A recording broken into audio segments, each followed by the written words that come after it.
Nous tombons dans cette espèce de tube, dans cette pénombre éclairée par des diodes faibles et bleues par endroits, qui laissent entrevoir des transparences, comme des vitres derrière d'autres vitres. Effleurée de l'index, la surface entreaperçue, voyez comme les choses s'éclairent. Des lignes apparaissent, nous tombons à la vitesse de la lecture. Pour un peu, nous chercherions le pot de confiture d'Alice pour y plonger le doigt et le fourrer sucre candi dans la bouche, tout en poursuivant la lecture. Mais ici, pas d'étagère. Au bout d'un certain temps, la lumière faiblit, pas d'inquiétude, un effleurement léger de l'index et c'est reparti. Nous tombons, mais peut-être montons-nous. Comment savoir dans notre monde si nous montons en vérité ou si nous descendons en vérité? Nous n'en savons rien. Il faudrait déjà qu'il y ait un haut et qu'il y ait un bas. Ce que nous savons, nous avançons dans nos lectures. C'est ce qui donne une direction, je crois, dans l'espace-temps. Et comme nous lisons de haut en bas, selon notre lecture du monde donc, qui veut qu'il y ait un haut et qu'il y ait un bas, parce qu'il faut bien le lire, le monde, n'est-ce pas? Même maladroitement, même grossièrement, nous y sommes tenus, n'est-ce pas? Eh bien, nous tombons dans l'écriture. Chute lente qui aggrave la chute, l'aggrave heureusement, je crois, parce que tous les hommes tombent en vérité. Mais seuls les lecteurs ont conscience de tomber, et c'est ce qui fait leur force, je crois. Le lecteur plie vers le texte, mais le lecteur ne rompt pas, n'est-ce pas? Et c'est là que le phénomène curieux se produit. La lecture aggrave la conscience de votre gravité, et vous commencez, je sens que ça vient, que vous le sentez, vous commencez à vous sentir plus léger. Là où le divertissement de la chute vous alourdirait, vous ferez pâteau, un brin idiot, et de commerce fort peu agréable. Voici. Nous arrivons à hauteur du passage Sylvia Plath que nous allons maintenant emprunter. Cette galerie s'élargit à intervalles irréguliers, en chambres de dimensions fort variées. Vous allez très vite pouvoir en juger par vous-même. Au commencement, il s'agit plutôt d'un boyau. À ma suite, rampez. La première chambre est une fenêtre. Sylvia a 7 ans. Ses avant-bras reposent bien à plat sur le châssis. Les mains posées gentiment l'une sur l'autre, le menton calé sur le dos encore renflé d'enfance de l'une d'elles. Par-delà la baie et le ressac de l'eau qui s'obscurcit, elle observe les avions qui lancent des éclairs rouges et verts. Elle est bien. Laissons-la suivre ainsi des yeux le tracé des feux sur le ciel de Boston. Plus tard, le sommeil et, sur l'intérieur des paupières qui se substituera sans mot dire au ciel et au tarmac alors plongé dans la nuit, la cape bleue de Superman poursuivra le mouvement en des vols superbes et généreux, tout en boucle et en jambage. Pour l'heure et en ce qui nous concerne, poursuivons, je vous prie, la progression. La seconde chambre est universitaire. Sylvia a 19 ans. Elle écrit dans cette niche formée par des piles de manuels dont certains menacent par-dessus son crâne blanc. D'ici, on pourrait croire qu'elle est assise sur une fesse. C'est qu'elle doit partir. Elle devrait l'être. Voler à l'écriture pour rejoindre la salle 34 où Mr. Smith donnera à 15h son cours sur les tribus allemandes, puis la salle 003 où Mr. Smouth donnera son cours sur la botanique, etc., etc., etc., etc., etc. Un temps employé, elle parlera plus tard des mâchoires de l'emploi du temps, là où elle rêve nerveuse, là où elle court rêveuse, après les jours de son enfance, qui n'étaient pas bornés, eux. Et si Sylvia s'exaspère de n'avoir pas ce temps pour me laisser aller, pour écrire, pour penser, j'en hurlerai. Ici, Sylvia se demande comment font les autres, mais comment font-ils pour vivre dans les lignes impeccables et les colonnes impeccables d'un emploi du temps? Rejoignons à sa suite un espace beaucoup plus ouvert, la troisième chambre. Oui, prenez garde, le chemin est étroit et les cours s'amoncellent en colonnes zigzagantes. C'est inquiétant. La situation est pire, me semble-t-il, que lors de mon dernier passage. Vous remarquerez juste avant de sortir dans cette paroi sur votre droite, une cavité sans ouverture, un ventre aux parois froides mais douces, lieu où elle se retire le 24 août 1953. Pas une chambre à la Woolf, non, certainement pas ce lieu où se libérer soi-même, découvrir ses propres dimensions, refuser les entraves. Plutôt la poche où, rattrapée par les entraves, elle a fini par se réfugier.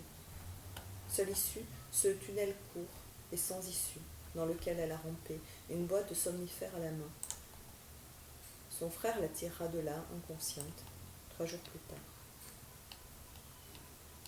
Passons pour notre part à travers ce vasistas par lequel entre un air frais. Nous pénétrons dans la 3e chambre. Elle est parfaite. La 3e chambre est en Espagne, pueblos blancs et crottes de bique fraîches. Prenez garde, vous mettez...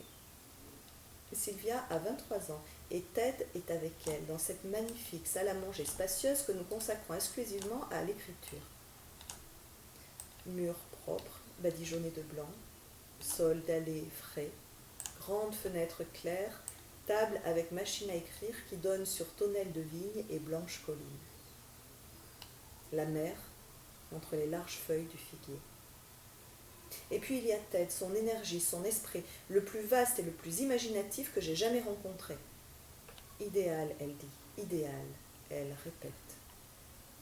Amour et écriture dans un temps qui ne sera plus borné. 11 semaines. Sylvia exulte, parle, rit et prépare des tortillas tout en taquinant Ted à propos des œillades que lui aurait lancées au retour du marché la petite gardienne de chèvre. La créativité s'épanche. Le rouge de la blessure incarnée au plus profond aussi, une nuit, qui la pousse dehors. Voyez comme elle tire de ce placard en hâte un pull, un pantalon en laine et un imperméable. Prêtez l'oreille au leitmotiv. Quelque chose qui ne va pas, quelque chose qui ne va pas, pulsé avec le sang, martelé, quelque chose qui ne va pas, dans l'éclat de la pleine lune, dans le braiement de cet âne, dans le poisson mangé la veille, dans le sang qui tape, déborde le corps, l'excède, l'étouffe. À sa suite, sortons. Et arrêtons-nous un moment, je vous prie, devant la 4e chambre. Entrée facilitée par une porte vitrée fonctionnant sur le principe du tourniquet, porte-tambour qui laisse entrevoir un espace lumineux et très convenablement meublé, simple mais confortable, spacieux mais cosy. Sylvia va être professeure. Temps libre, n'est-ce pas? Voici ce qu'on entend. Tu enseignes? Quelle chance, toutes ces vacances. Mais passons la porte de concert.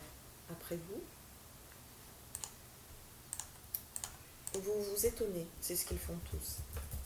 Un tunnel, voici ce qui s'ouvre derrière la porte-tambour. Un air raréfié. Sylvia a 25 ans et mange et produit des paroles mortes sur la vie, la souffrance, la connaissance profonde et le sacrifice rituel. Glose et glose de glose, la messe est dite, mais le cœur n'y est pas. Voyez comme pour inspirer un peu d'air vif, plus léger, celui-là même qui circule juste sous la voûte un peu trop basse pour elle, Sylvia doit relever le nez et fléchir les genoux, bassin légèrement basculé vers l'arrière et ainsi avancer, se dandinant dans une marche des canards assez grotesque, aussi parfaitement inappropriée à cette noble tâche qu'est l'enseignement qu'à la posture toute de dignité de l'écrivain. D'aucuns diraient « l'air n'est pas irrespirable à ce point, faut pas exagérer, et sans le vieux papier, c'est tout. Les poètes exagèrent toujours tout. » Verdict trop sensible. Toujours est-il que le verbe s'impose, quitter ce monde planifié d'horaires et de chèques, avec une certitude. Enseigner requiert qu'on s'y consacre tout entier, or moi, Sylvia Plath, je veux écrire. Partant, elle ne pourra voir dans l'enseignement qu'un vampire souriant du service public, une machine à gaspiller du temps à poème. De toute façon, le bureau commandé à la rentrée, trapu, affreux, n'avait pas passé la porte. Certitude et inquiétude. De quoi vivre à présent? La 5e chambre est dessous. Au-dessus, le monde sur un plateau. Le lac s'ouvre et se ferme. Résidence d'artiste à Yaddo. Café fumant sur plaque chaude. Aucune contrainte, ni elle qui exsude du rayon. 11 semaines en perspective de marbre blanc sur fond de velours doré. Sylvia a 27 ans et elle est libre de s'enfuir. Tu traverses le temps des poissons, les siècles béats de la truie. tête, orteil, doigt, libre de se faire tête qui cherche la cité où on répare les hommes. Parce qu'il y a pour elle à Yado une usine dessous. Un ouvrier passe avec un torse rose.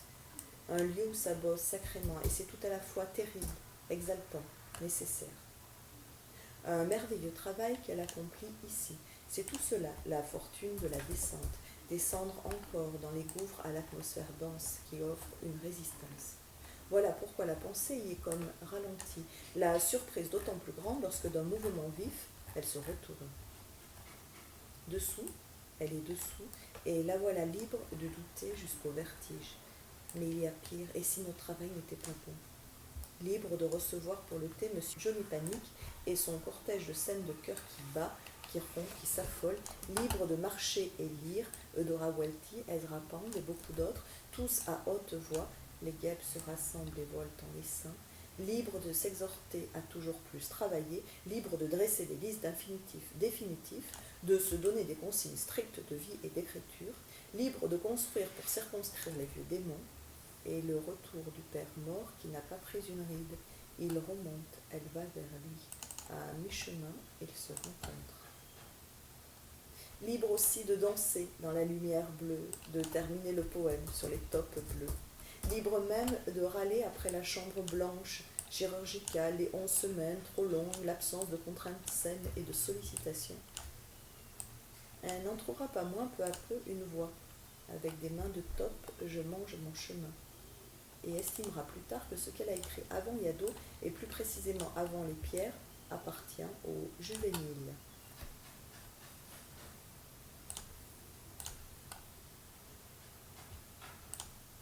Un bureau où s'isolait des pleurs et gazouillis, parce qu'entre-temps, vous l'aurez compris, Ted et Sylvia ont eu un enfant.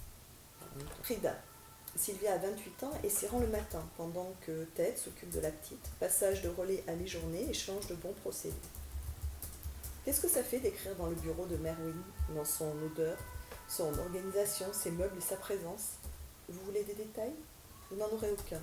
Les journaux écrits par Sylvia de décembre 59 à février 63 ont disparu, le dernier ayant été détruit par Ted. Je l'ai détruit car je ne voulais pas que ses enfants aient à le lire un jour. À cette époque, je pensais que l'oubli est nécessaire à la survie. Ted oublie de préciser ce qu'il souhaitait qu'ils oublient. Peut-on oublier quand on n'a jamais su? Revenons aux enfants. Les enfants qui s'emparent avec une si belle vigueur du temps de leurs parents. Les enfants qui le mangent avec une telle férocité, le temps. Et ses joues rouges et ses yeux brillants qui font fondre les parents d'âme. Les voilà qui passent constamment du désir de les jeter par la fenêtre à celui de les serrer fort dans leurs bras, au bord des larmes d'un amour toujours remis à neuf, étonnamment. Et pourtant, pour celui qui écrit au moment où il écrit, vraiment, rien de pire qu'un enfant. L'interruption intempestive est la grande plaie. Et que dire de la fatigue, du retour incessant du même, douche et couche qui s'ouvrent et se ferment. Vous comprendrez mieux dès lors le prix de l'îlot offert au couple par Merwin, le silence en nappe autour. Sylvia affirme et aiguise, gagne en force, tout fait feu désormais, maternité et écriture en sorciamoise. Et tu ouvres une bouche aussi nette qu'une gueule de chat. Jusqu'à ce poème écrit un peu plus tard, après l'emménagement au sud de Londres dans la maison de Court Green, après la naissance de Nicolas, pour lequel elle va puiser dans son ventre 3 voix. Ma première est prête. Quand je sors, je suis un grand événement.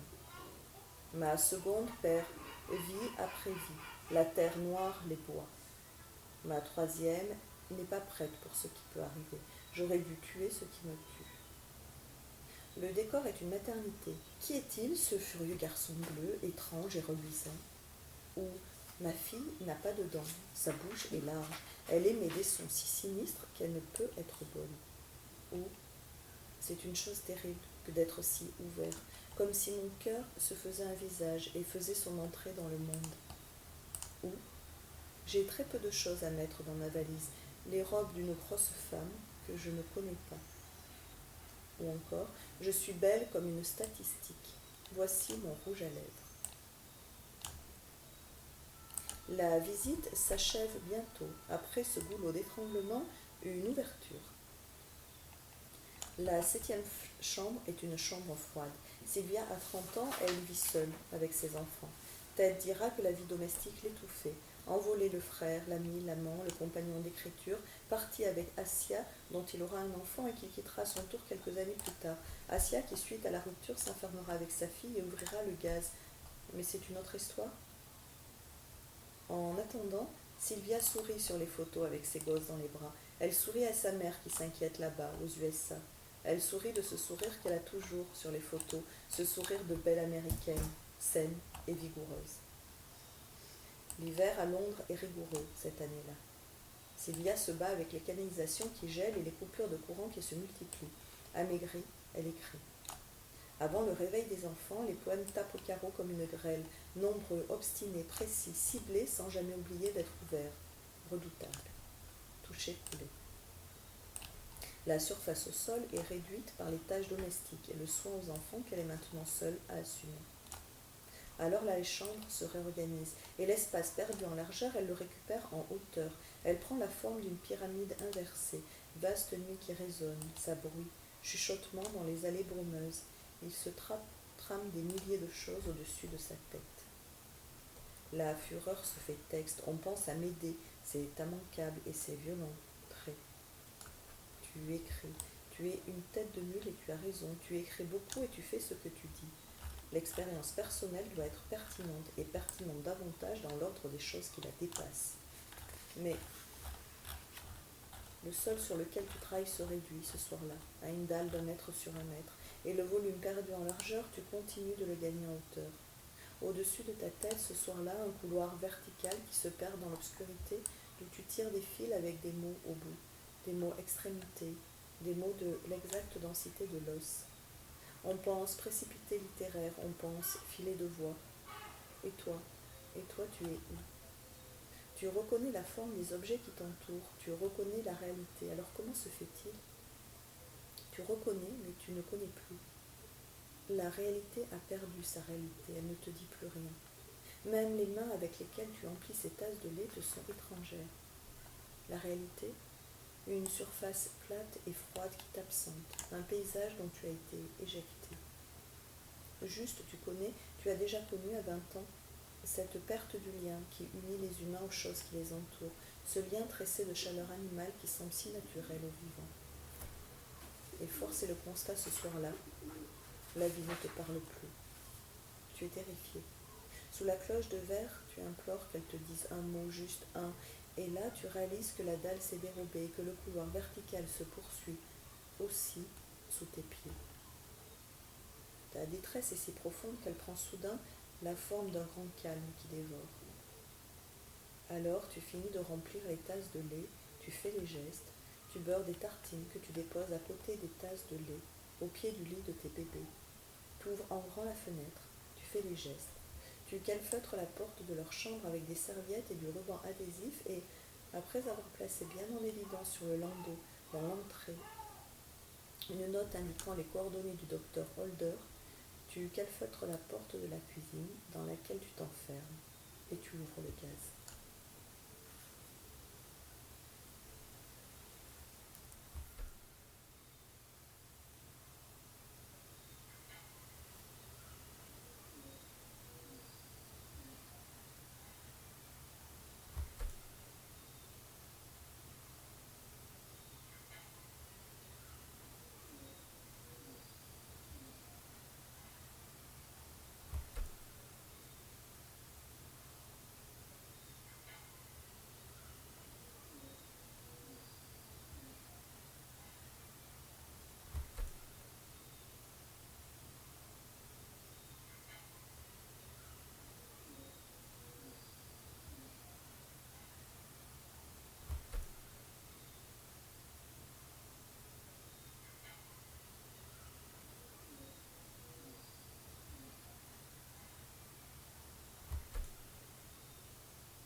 outils précis de construction. 1. Le bricolage et la voie. 2. Inventer chacun sa voie et ceci selon son tempérament. 3. Inventer chacun sa voie et ceci selon l'humeur du moment. Se faire architecte au petit pied. 4. Avancer cas un cas un, pas de plan d'ensemble. 5. Ne pas craindre. A. Les fissures. Très bien que la construction prenne l'eau, très bien qu'elle prenne l'air. L'ensemble se doit d'être ajouré pour eux. B. Les cavités, du moment qu'elles ne compromettent pas trop la stabilité de l'édifice, où se déploient les forces souterraines. C. Le rapetassage. Retravailler la surface inlassablement avec des matériaux divers qui ne lissent pas. Une surface lisse est une surface suspecte. D. Les ratés, les ratures, les chiures. 6. S'adosser à l'existant, puis lui tourner le dos, faire face à l'ouvert, faire avec le vertige, faire. Aussi, se laisser faire. 7. Construire avec les matériaux du bord, ceux trouvés sur place. La coque d'un navire échoué sera recyclée en charpente. 8. Prendre son temps, étirer la construction dans le temps. Accueillir style varié et mal apparié. La construction se doit d'être un joyeux bordel. 9. En plus, l'idée, c'est pas de se fatiguer. Nous sommes tous des travailleurs du dimanche. 10. Aucun devoir ne doit présider à la construction. La nécessité seule fait loi. Ne pas s'embarrasser d'esthétique, elle suivra. 11. Revisiter les expressions suivantes, coup-ci, coup-ça, cas un, cas, à la va comme je te pousse, micmac, à la va-vite, ni fait ni à faire, bon à nib de nib, neuneu, ainsi que les mots verrue, métastase, ergot, bidonville, excroissance, tumeur, polype, chimère, poésie, monstruosité, zone. 12. Déplacer, transposer, faire glisser. Des portes, une fois assemblées, serviront de cloison. Des étais de chantier monteront en tonnelle pour soutenir la vigne vierge. Les flotteurs défilés feront de très acceptables guirlandes décoratives.